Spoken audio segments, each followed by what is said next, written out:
Gato Roboto is a Metroidvania game all about how cats, if given access to technology, would take over the world. Well, sort of. It's actually about a cat in a robot suit fighting to save her owner, but come on, big picture wise, definitely taking over the world. While out investigating an emergency distress signal, someone walks on the keyboard, resulting in Kiki and her owner Gary crashing into an abandoned research facility. Unfortunately, poor Gary is caught in the wreckage, so it falls to Kiki to continue the investigation through the pixelated, monochrome station and save her friend. Which feels like a lot of responsibility to put onto a cat, but thankfully our fiendish feline is anything but ordinary. For one, she can breathe underwater, but more importantly, she can operate heavy machinery.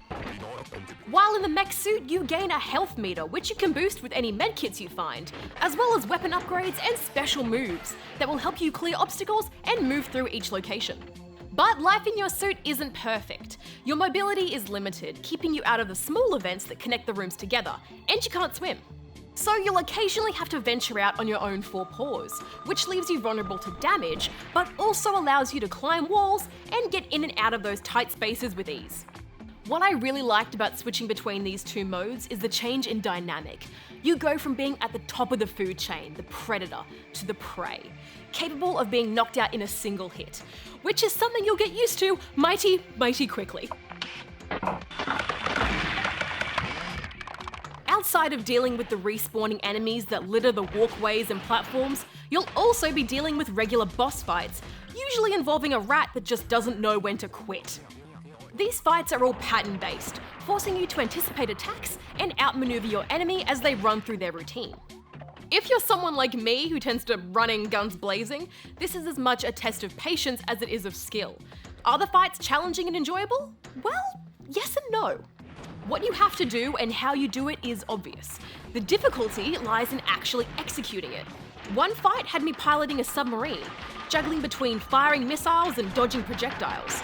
I died more times than I care to admit, gradually getting more and more frustrated with each retry. It was only when I took a break and came back to it with a clear head that I was finally able to beat it. And when I did, I was so relieved and relished in my victory, until I came upon the next boss and the process repeated itself.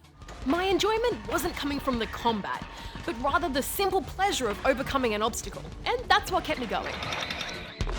Without any other difficulty modes though, someone more skilled in this style of game could breeze through fights where I stumbled. I know some people who have finished this in 4 hours or so, where it took me nearly 9. Overall, I left Gato Roboto feeling satisfied, but not satiated. Like the combat, nothing about it really makes it stand out from other Metroidvania titles. Characters have the occasional funny line, but nothing that really endeared them to me. And the story follows a very predictable set of twists and turns, which is unfortunate because I feel like there was a lot of potential for something greater. But enough about what it could have been. What Gato Roboto is a lighthearted story about a cat in a robot suit that shoots things, to varying degrees of success.